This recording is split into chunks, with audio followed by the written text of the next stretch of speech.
So I do thank everyone for being here this evening and for this opportunity to speak to you. Now this is just a short lesson from the book of Joshua. We'll be looking at Joshua chapter 14.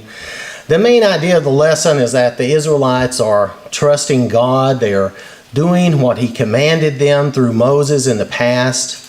They are actually doing what they should do. Now there is also going to be a little bit of the negative that we will see as well, but that's because some of the choices that are made are not the best. But the primary part of this, I've been decided to call this lesson Trusting God, Joshua chapter 14. And this chapter is actually primarily about Caleb receiving Hebron as was promised to him, but we're not going there. We're going to look at the first five verses of Joshua chapter 14. And these first five verses, they talk about how the land is to be divided among the tribes. And it's a summary. It's pretty brief. It's a brief summary of what we're going to see in the next chapters in Joshua. As we go through those chapters, it will detail the division of the land. So we'll look at Joshua chapter 14, verses 1 through 5, and that's the summary that we're going to be focusing on. Now, for the most part, they are trusting God and following what they are supposed to do here. And it's good to have that positive example, which this primarily is. If we look at Joshua chapter 14, verses 1 through 5, these are the areas which the children of Israel inherited in the land of Canaan, which Eleazar the priest, Joshua the son of Nun, and the heads of the fathers of the tribes of the children of Israel distributed as an inheritance to them. Their inheritance was by lot, as the Lord had commanded by the hand of Moses, for the 9 tribes and the half-tribe. For Moses had given the inheritance of the 2 tribes and the half-tribe on the other side of the Jordan, but to the Levites he had given no inheritance among them. For the children of Joseph were 2 tribes, Manasseh and Ephraim, and they gave no part to the Levites in the land except cities to dwell in with their common lands for their livestock and their property. As the Lord had commanded Moses, so the children of Israel did, and they divided the land. Now, as a reminder, if you read Joshua to this point in chapter 13, Joshua's older now. He's at an advanced age, and it's time to go ahead and divide the land up between the tribes. It's time to go ahead and give them their inheritance of land. And there's still much land to possess. They've not driven everyone out of the promised land, so there's still much that they have to take possession of, and the tribes will need to finish that work after they get their allotted portion of land. They will still need to drive those people out. Now the territories, if you look at this map, the territories on the east side or on the right side of the Jordan had been established and given by the Lord through Moses. On that right side, you'll see those 3 territories for the 2.5 tribes, East Manasseh, Gad, and Reuben. So basically, the 9.5 tribes on the west side, and that half again is the other half of Manasseh. If you think of East Manasseh, then maybe think of West Manasseh over on the other side. So this is due to the fact that Joseph was promoted to a firstborn and got a double portion from Jacob. However, on the map you won't see Joseph because of the way this was done. The land instead was given to Manasseh and Ephraim because Jacob adopted Joseph's sons, Manasseh and Ephraim, as his own. So you won't see any territory of Joseph, but it'll be Manasseh and Ephraim. So I just wanted to try to make that clear. It's a little different. But so now it's time for them to actually distribute the rest of the land on the west side. And this map actually shows the results of that. So this is that time when they're going to cast those lots for that. And only the land on the west side of the Jordan is called Canaan. And it was actually the promised land.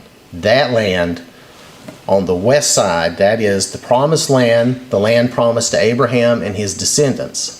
Technically, the 2.5 tribes on the east side, those on the farther side away from me, East Manasseh, Gad, and Reuben, technically they are not even in the promised land.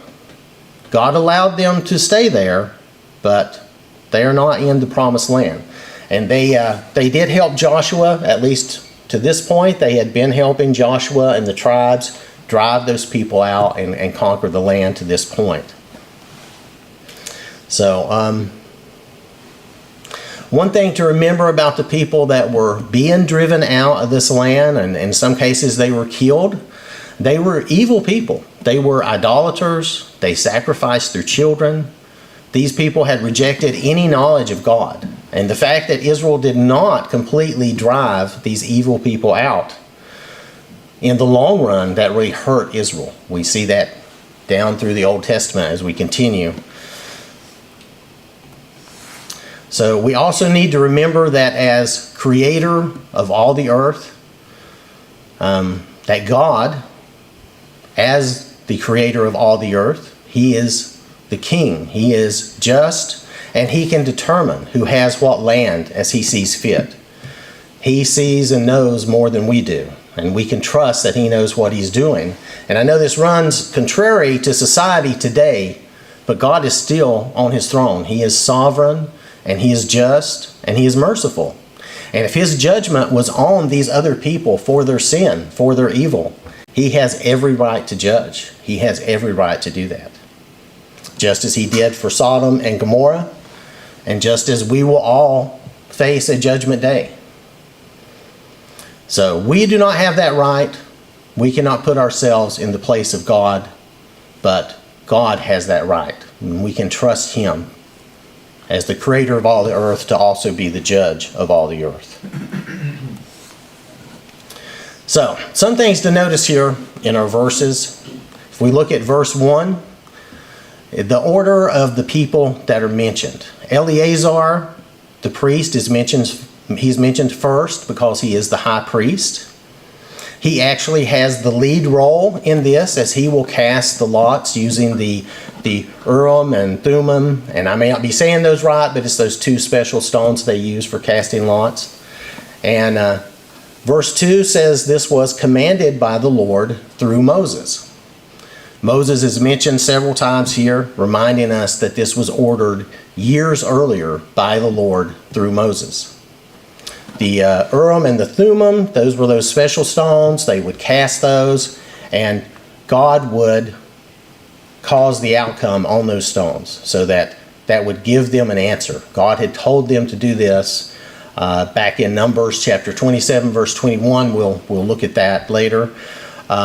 Again, through Moses, this made sure that God was in control. This was not chance. There was no cheating. There was no personal choice or favoritism shown. This was all according to God. Now, verse 3 mentions the tribes that we looked at on the east side of the Jordan, and the Levites had no inheritance in that land. Now, they will still get cities, but this is just saying that they had no inheritance in the land. This ends up being the same, really, for all the tribes. In verse 4, we do see that the Levites are given cities and adjacent pasture lands to dwell in, and this was from all the tribes in all the areas. And this is covered in detail in chapter 21. So remember, the Levites are the priestly tribe, and they're there to serve in the tabernacle and later the temple, and they're supposed to be the spiritual leaders, and that is the obvious idea. Of course, some of them had different roles within the Levite tribe, different things such as maintenance, or if we remember the tabernacle, some of them were responsible for moving certain things, and they had different roles. Others were actual priests or assistants to the priests in some ways, and at this time, Eleazar was the high priest. He was the high priest. So, if we look here, these are the final allotments or inheritance mentioned in verse 5. I don't know about you, to me, this looks very weird.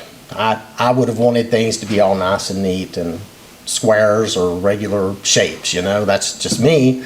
But this is how the Lord divided the land. Now, there was one thing in my studies of this that was mentioned, that there is a tradition with some Jews, I'm not going to say all of them, but some of them claim the lots were done in some other fashion rather than using the casting of the stones, the Urim and Thummim. However, it plainly states in verse 2, as the Lord commanded by the hand of Moses. So if we look back at that verse in Numbers that we mentioned earlier, Numbers chapter 27, verse 21, now the he here, he's talking about Joshua. He shall stand before Eleazar the priest, who shall inquire before the Lord for him by the judgment of the Urim. At his word they shall go out, and at his word they shall come in, he and all the children of Israel with him, all the congregation. So here we see that Eleazar was to inquire of the Lord for Joshua, using the stones, casting them as a lot. That was their prescribed method, allowing God's providence to tell them what to do. So the idea that they did as the Lord commanded, tells us that they did cast lots. They did not do the proposed idea that I read about was something about slips of paper in different pots, and I don't know, it didn't make good sense to me. But we see here from the word that they actually did cast the lots using the stones like they were supposed to. So there's no doubt that's what they did. I just wanted to mention this so you would know if you ever run into that, if you ever hear of that, you would know.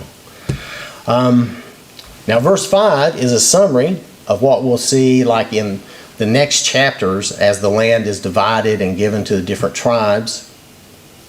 These are things, Lord willing, that we'll go over in future lessons.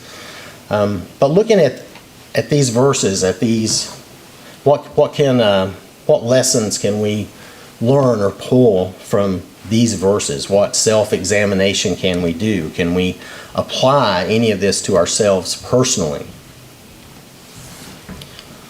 Just a few ideas to think about. Are we following God's instructions, or are we leaving things to chance?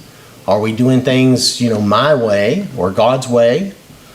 Are we separated from the life God has for us? Have we removed ourselves from God's people? Are we trusting God? The 9.5 tribes on the west side, they followed God's plan. And it was given to them years earlier by Moses. And they were trusting God and not chance. This was his plan. And God has a plan for each of us if we will follow the Lord.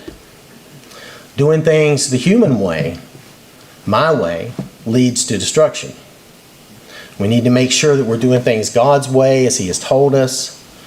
And for us today, that is following the Lord, following Jesus and his teachings.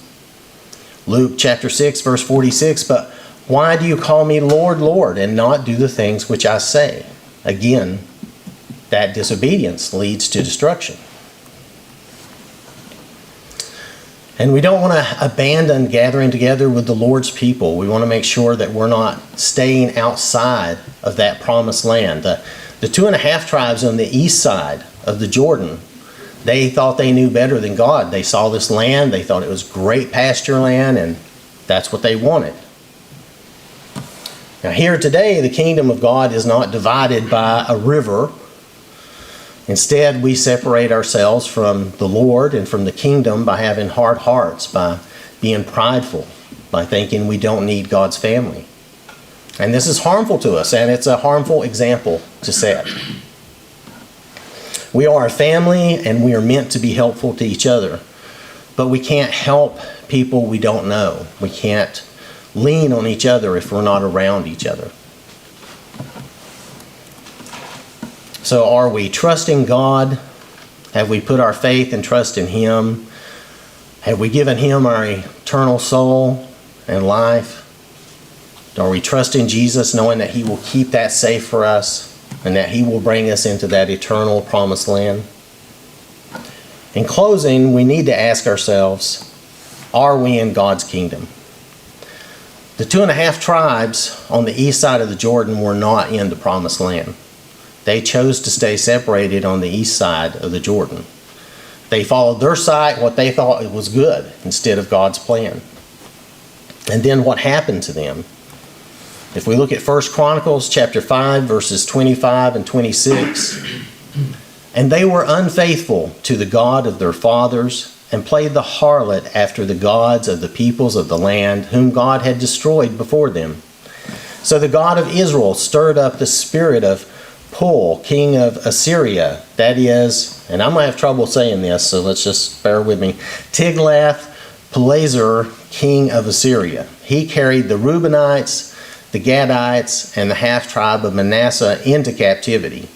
He took them to Hala, Habor, Hara, and the river of Gozan to this day. Again, I may not be saying those correctly, but this shows once we start straying from God's plan, when we start straying from what He's teaching us, it's easy to just go farther and farther away and drift further and further away from the Lord.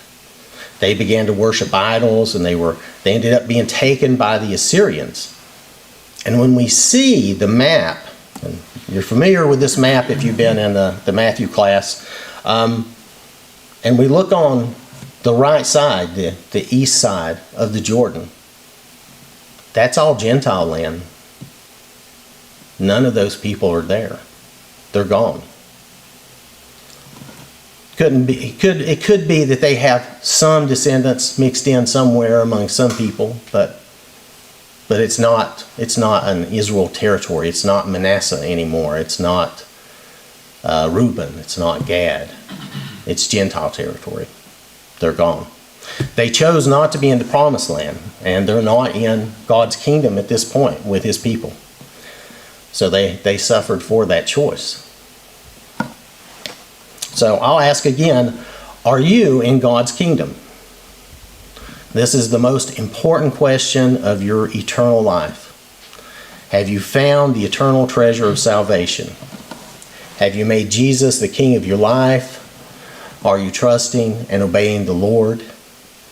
Have you repented of sin and confessed Jesus as the Son of God? And if Jesus comes back today, are you ready? Have you been baptized? If you're not ready, or if you have any doubts, we would be happy to help you with that today, this evening. Not in any rush, and we ain't got anywhere else to be. So if you need to be baptized for salvation, or if you need prayers or anything that we could help you with this evening, please come forward as we stand and sing.